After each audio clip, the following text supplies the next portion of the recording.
things in Ukraine, they've felt kind of like a slow burn for a while now, but recently it feels like we've taken a pretty sharp turn. Yeah. President Trump's latest statements, they're signaling a pretty dramatic a possible shift in U.S. policy. Absolutely. And it really makes you think about, the wider implications of this. Yeah, looking at the intelligence briefs and news analysis, from the past few days leading up to today, March 30th, 2025, it definitely feels like we're, on the edge of a big change. Yeah. The rhetoric has really ramped up, and the proposed actions carry a lot of weight. Yeah, for sure. And that's exactly what we wanted to kind of unpack today. Right. We've gone through and sifted through a ton of sources for this deep dive, geopolitical assessments reports from The Guardian and Al Jazeera, even some, internal White House briefing documents on what Trump is thinking right now.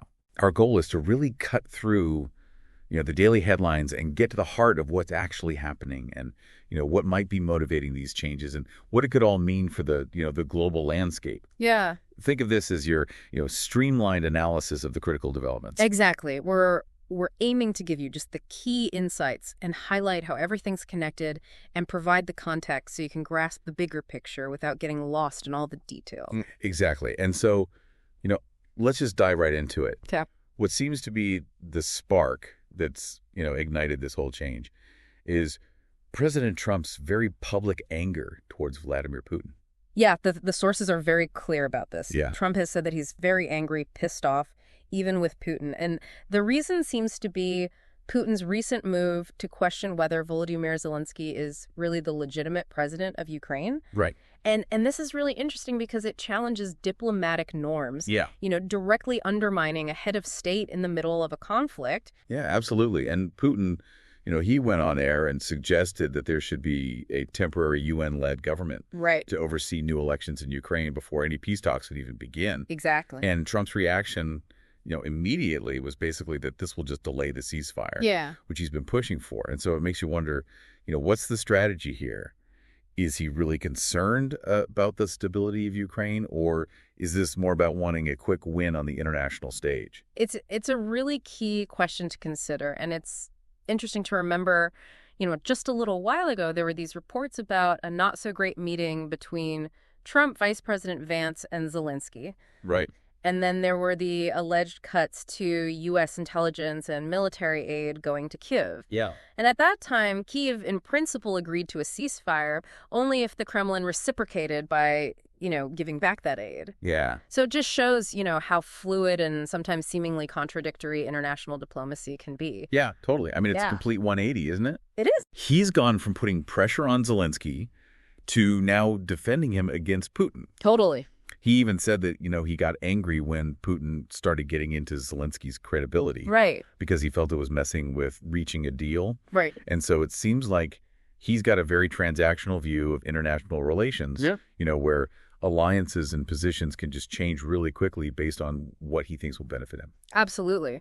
I think Trump really clearly links new leadership in Ukraine with delays to any potential agreement. Right. And this implies that, at least for the time being, he sees Zelenskyy as someone he has to work with to achieve what he wants. Right.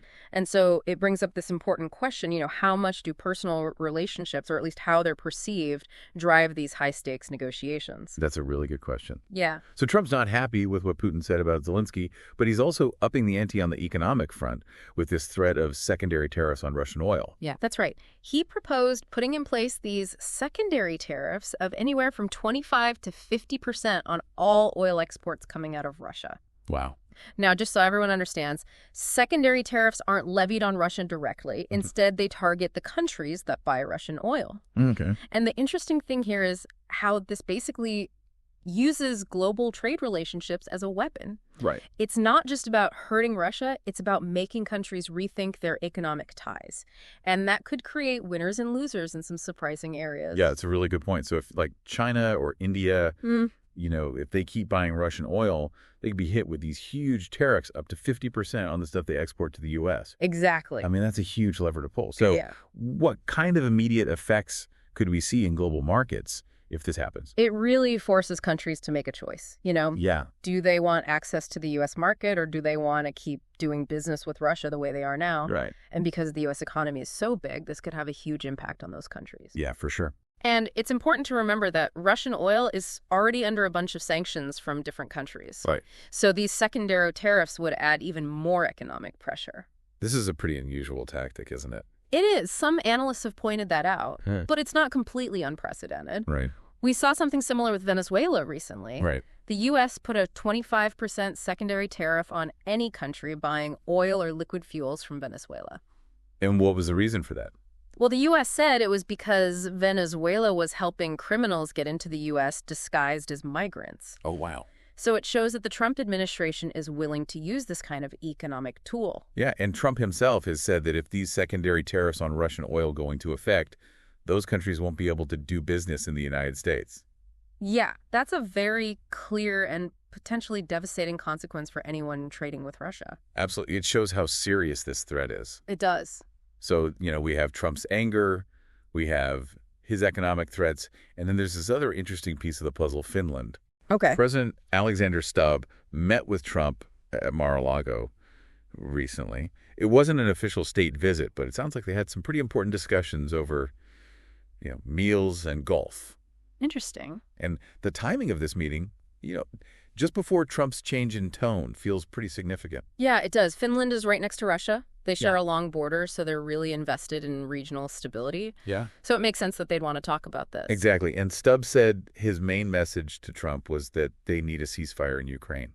And he even proposed a deadline Oh, wow. around April 20th. And, if we look at the bigger picture, this proposed deadline and the fact that he suggested maximum sanctions as the price Russia would pay if they didn't meet it, Right. it's like he gave Trump a roadmap. Hmm. And, Trump often talks about deals in terms of clear outcomes and consequences. He does. So do you think that kind of structured approach might have resonated with him? It's possible this direct advice from a leader who really understands the region might have given Trump a clearer plan and maybe even given him the confidence to take a stronger public stance. Right. So behind the scenes, there might be a lot more diplomatic activity shaping these decisions. Exactly. Okay, so we've got Trump's anger, his economic threats, and maybe some influence from Finland.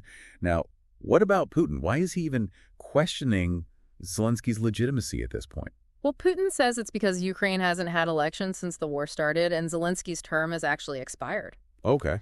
He's arguing that martial law makes sense because of the conflict, but it also means they can't hold elections. Right. Which makes Zelensky's current mandate kind of questionable. That's a good point. It raises an interesting question about how you keep democratic processes going during a war. Absolutely. And his solution is a temporary UN-led administration to organize new elections before any peace talks. Right. That was rejected by the UN pretty quickly, wasn't it? Yeah, the UN Secretary General Antonio Guterres, he shut that down right away. So what do you think that is? Well, the UN, they usually recognize the existing government of a member state. Right. Unless there's a really clear reason not to, and everyone agrees on it. Yeah, that makes sense. This is a really important part of international law and diplomacy. Okay, so Putin says he wants a ceasefire, but his conditions are still pretty demanding. They are. He wants Ukraine to completely disarm. He doesn't want any Western peacekeepers. And he wants to annex 4 regions of Ukraine. Wow. Some of which Russia doesn't even fully control. So those are pretty big obstacles to any kind of agreement. Yeah, and Russia says all the Western sanctions are illegal. Right. So I doubt they'll be swayed by the threat of even more economic pressure. Yeah, their official line is that the sanctions are politically motivated and unfair.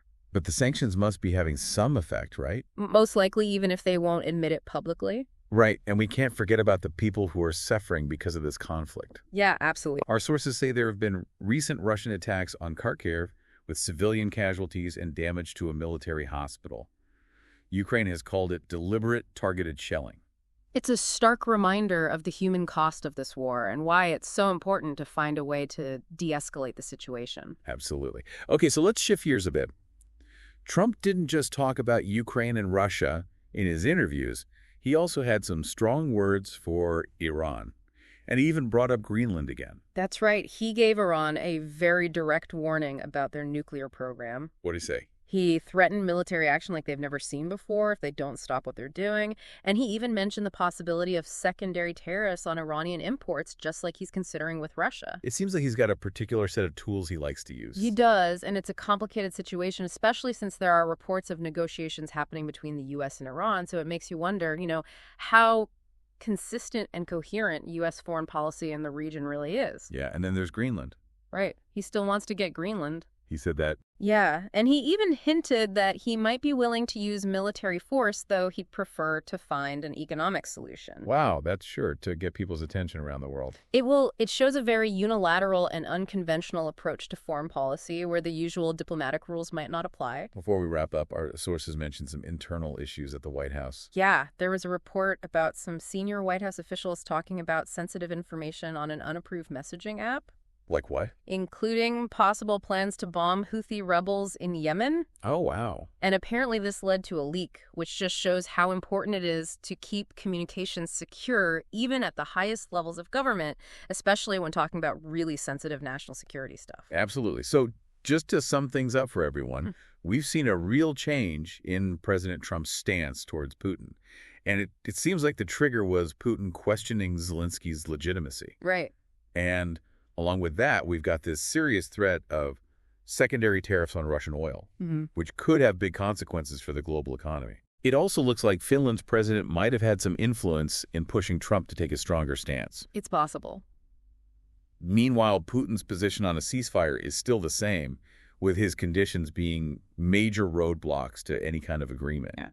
And all of this is happening while the conflict in Ukraine continues, and we've got these other foreign policy issues with Iran and even Greenland. Exactly. And Trump is supposed to be talking to Putin this week, so it feels like we're at a turning point. For sure. What they talk about, how they talk to each other, and what they do next could determine how this conflict plays out in the near future. So here's something to think about.